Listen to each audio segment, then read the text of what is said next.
Hello again, everyone. This is Game Collector, and I have yet another Transformers toy review. Here we have Reveal the Shield Lugnut. Well, the box for now. Front of it shows his vehicle mode, and as you can clearly see, it's empty because I have already taken him out of the box. And on the one side, it shows, Grapple. Don't have him yet. And then on the back it shows little bonus things about him. Shows the whole Reveal the Shield gimmick thing. Rub signs. And on the packaging, the picture that my thumb is on is actually a flipped image, so if you can see, which you probably cannot no matter how much I pull it closer to the camera. Oh. The numbers on his tail are mirrored and flipped backwards. And there's his robot mode on the back, which is all blurry now because I'm messing with the camera trying to get a clearer image, and all I did was make it worse.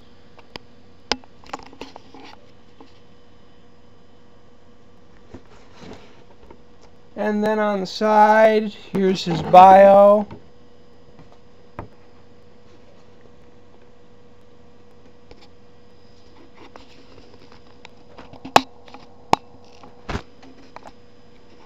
Feel free to pause here. I'm not going to read them.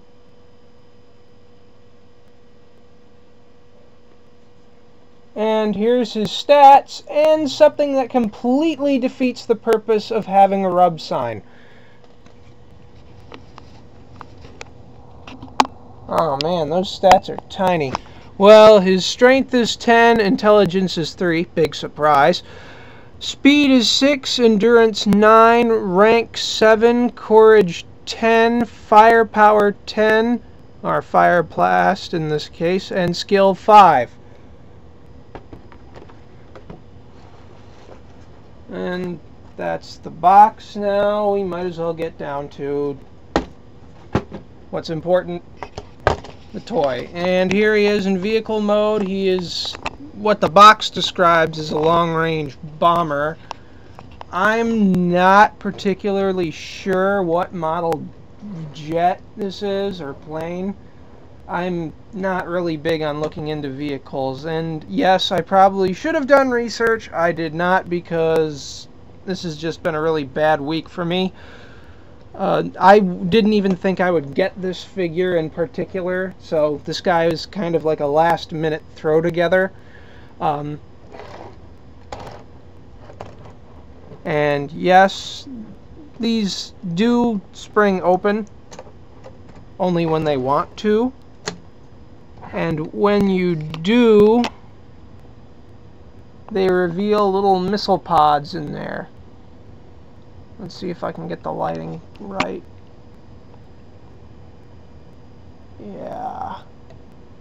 Yeah, hopefully you could see those.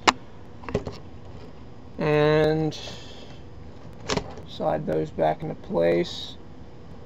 The little gun turrets do move up and down. And as for his vehicle mode gimmick, keep reaching around with my right hand when I should do it with my left. I can't help it that I'm right-handed. I suppose I can. And yeah, has this missile thing. This thing has a bit of a hair trigger. If you ever so slightly touch this big purple button, this little missile will go flying.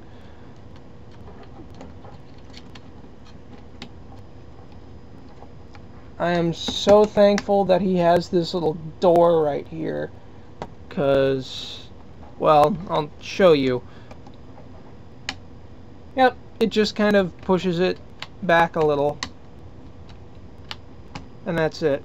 Now on to the reason why I'm showing him. I'll get into the details, well, about what I just said about him being a hard find, and quite frankly I do like this mode a lot. I usually go about pulling out the legs first. And his legs involve a lot of folding and twisting.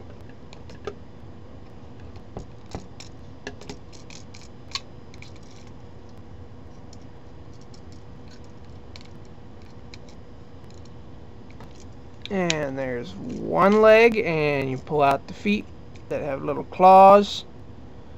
And then you do the exact same thing with the other leg.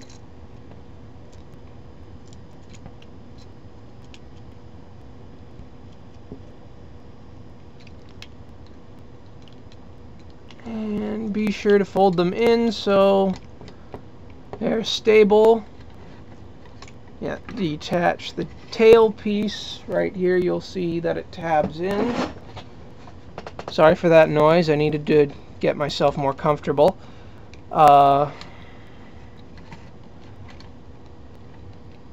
Pull that top panel up, this one in particular, and try to... No, wait. Yeah, you don't want to do that yet. You pull this back part. This is like the hardest part. Yeah, the arms or the shoulder assembly is the most uncooperative piece on him. Ah, there we go. Managed to pull that back. It doesn't lock into place very well. Let me adjust the camera again.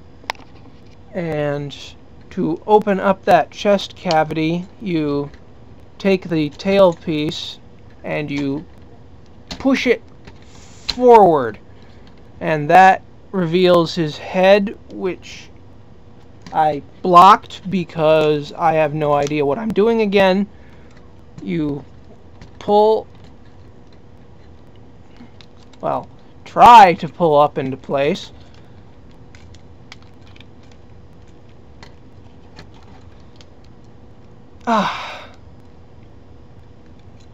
Oh, I did it wrong. You push that all the way in to reveal the head, then pull it back so that you can put the head in place, and then push it back in again so that the head doesn't sag downwards.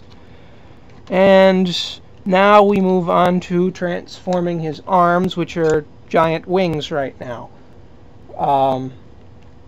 You pull out this and the thumb.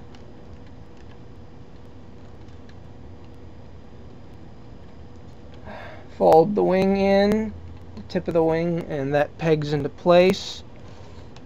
Fold this notch in like that. Turn it around, and then you slide the fingers down as such. And turn them down, and you have his giant super hands. And then you just do it again on the other side here.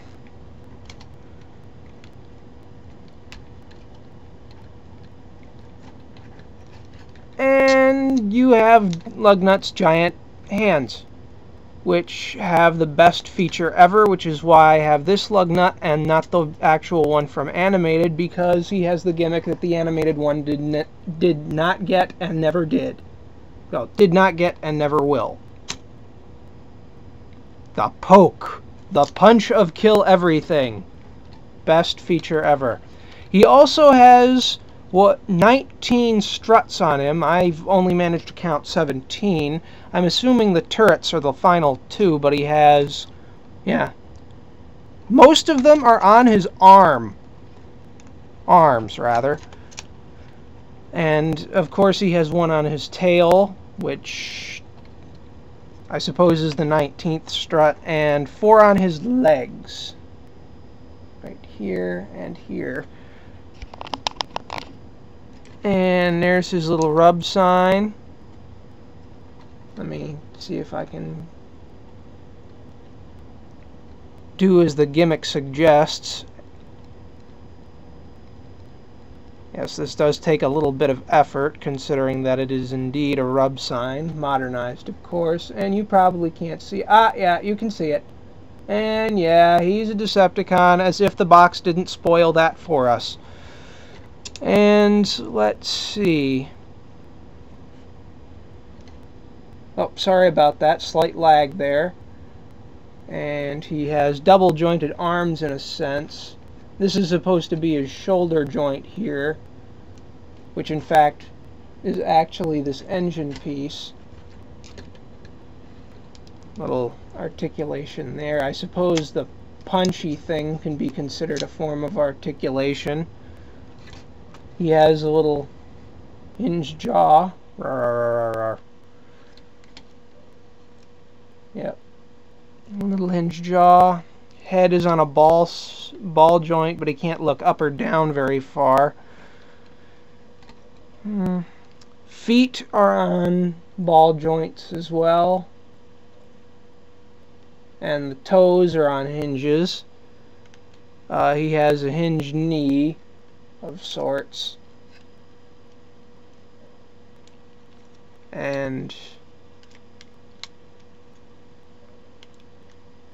because of his arms, you really can't move his legs much farther than that. Not that you'd really want to, because he's this big, well, lug, as his name would suggest.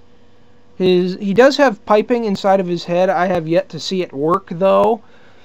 And as I was saying, I got this guy at a Marshall's after reading on tformers.com that you could find him there for 10 bucks. I managed to find him in one try. So, yeah, there's that. If you can find him at Marshall's, yes, he's worth it, or TJ Maxx or something, because I got him for 10 bucks. And to me, that was pretty good, considering that he normally goes for around 20 bucks at standard retail. With that said, I think I can end this review and say, have a nice weekend, and I'll be back next week with something else. Later.